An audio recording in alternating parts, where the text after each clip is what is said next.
شور زدہ بھارتی زیر انتظام کشمیر میں پیر کو بلدیاتی انتخابات کے پہلے مرحلے پر تقریباً 1150 حلقوں میں سے 321 میں ووٹ ڈالے گئے۔ اس موقع پر اس قدر سخت حفاظتی انتظامات کیے گئے تھے جس کی مقامی مبصرین کے مطابق ریاست کی انتخابی تاریخ میں کوئی مثال نہیں ملتی۔ As you can see, we have made elaborate arrangements with regard to facilitating the voters, facilitating that they cast their franchise in a free, fair and a democratic way. ہماری کوشش یہی رہے گی کہ اس پورے پروسیس میں ووٹرز کو facilitate کیا جائے اور انشور کیا جائے کہ سیف اینڈ سیکیور انوائرمنٹ میں۔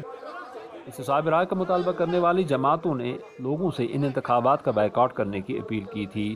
ہم خیال عسکریت پسندوں نے اس کی توثیق کرتے ہوئے ان انتخابات میں حصہ لینے والوں کو سنگین نتائج کی دھمکی دی تھی۔ دونوں کا استدلال ہے کہ بھارتی آئین اور قانون کے تحت ہونے والا کوئی بھی انتخابی عمل کشمیریوں سے کیے گئے حق خود ارادیت یا رائے شماری کے وعدے کا عمل بدل نہیں ہو سکتا۔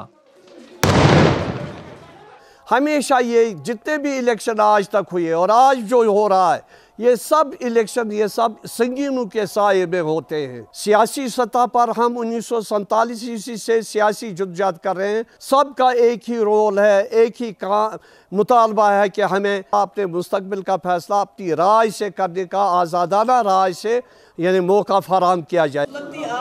دو بڑی علاقائی بھارت نواز سیاسی جماعتوں نیشنل کانفرنس اور پیپلز ڈیموکریٹک پارٹی کے ساتھ ساتھ مارکسوادی کمیونسٹ پارٹی بھی شہری اور دیہی بلدیاتی انتخابات میں حصہ نہیں لے رہی ہے۔ ان جماعتوں کا موقف ہے کہ ریاست کی زمینی صورتحال انتخابات کرانے کے لیے موزون نہیں ہے۔ اس کے علاوہ ان کا یہ بھی کہنا ہے کہ آئین ہند کی دفعہ 35A کے بارے میں نئی دہلی اور سری نگر میں حکومتوں کے مبہم اور غیر واضح موقف نے کشمیری عوام میں ہیجان پیدا کر دیا ہے۔ اس آئینی شق کے تحت جسے بھارتی سپریم کورٹ میں چیلنج کیا گیا ہے، ریاست کو ہند یونین میں خصوصی اختیارات حاصل ہیں۔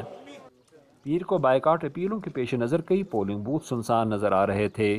نیز استصواب رائے کا مطالبہ کرنے والے قائدین کے ایک اتحاد مشترکہ مزاحمتی قیادت کی اپیل پر مسلم اکثریتی وادی کشمیر میں کی گئی عام ہڑتال کی وجہ سے کاروباری زندگی مفلوج ہو کر رہ گیا۔ بائیکاٹ اپیل کا رائے دہندگان پر خاصا اثر دیکھنے میں آیا، جس کا اعتراف بھارت کی حکمران بھارتیہ جنتا پارٹی نے بھی کیا ہے۔ جن کو ہم علیحدگی پسند کہتے ہیں انہوں نے جو کال دی اس کا کچھ اثر پڑ رہا ہے۔ اس کا تو اتنا نہیں جتنا ملٹنٹوں کی وجہ سے جو دھمکیاں مل رہی ہے کینڈیڈیٹوں کو، لوگوں کو، ہم وہ کریں گے ہم یہ کریں گے، تو اس کا تھوڑا اثر پڑ رہا ہے۔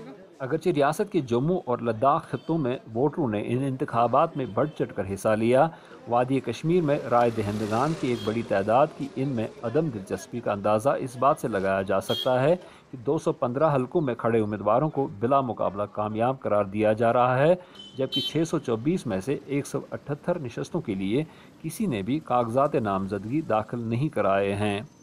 پیر کو پولنگ کے دوران بعض مقامات پر تشدد کے واقعات بھی پیش آئے، تاہم عہدیداروں نے انہیں معمولی نوعیت کے قرار دے دیا۔